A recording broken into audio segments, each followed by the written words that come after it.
অন্তর্বর্তী সরকারের প্রধান উপদেষ্টা অধ্যাপক ডক্টর মোহাম্মদ ইউনূসের নেতৃত্বাধীন জাতীয় ঐকমত্য কমিশনের প্রথম বৈঠক অনুষ্ঠিত হয় শনিবার বিকাল ৩টায়। শুরুতেই বক্তব্য রাখেন প্রধান উপদেষ্টা।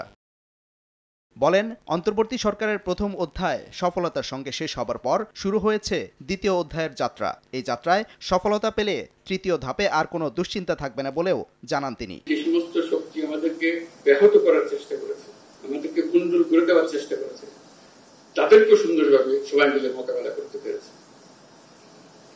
দ্বিতীয় পর্বই হাঙ্গামা হবে, কারণ যাদেরকে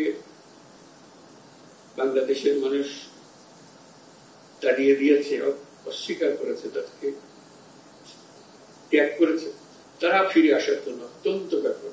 কমিশনের যারা সদস্য তারা আপনাদের সঙ্গে বসবে, জিনিসগুলো ব্যাখ্যা করেছেন, চাপিয়ে দেওয়ার জন্য না।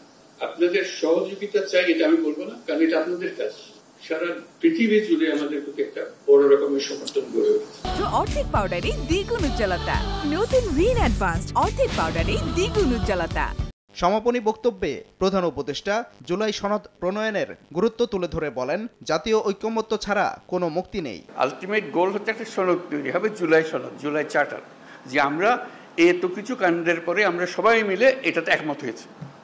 কিভাবে এটা ইমপ্লিমেন্ট করবেন সেটাও পরে আলোচনা হবে, কিন্তু একমত হওয়াটা প্রথম জরুরি। বেশি একমত হয়ে গেলে ইমপ্লিমেন্টেশন প্রসিজিওর এমনিতেই বেরিয়ে আসবে। একমত না হলে যদি ধরলাম হালকা হালকা ভাবে না, এটাতে কী করবো, আমাদের করার কিছু নেই, তাহলে আমাদের তো মুক্তি নেই। এদিকে সংবিধান সংস্কার কমিশনের প্রধান ডক্টর আলী রিয়াজ সংস্কার বাস্তবায়নে রাজনৈতিক দলগুলোর সদিচ্ছার প্রতি গুরুত্ব দেন। আগামী ৬ মাসের মধ্যে সংস্কার শেষে নির্বাচন সম্ভব বলেও মনে করেন তিনি।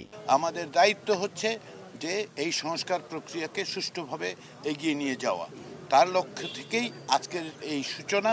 আমরা আশা করছি জাতীয় ঐকমত্য কমিশনের কাজ এখন শুরু হবে।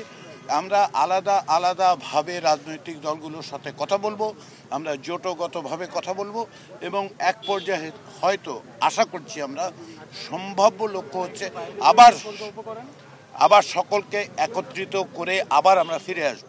সংস্কারের মাধ্যমে নতুন বাংলাদেশ বিনির্মাণে সঠিক সময়ে নির্বাচনের বিষয়ে গুরুত্ব দেয় রাজনৈতিক দলগুলো।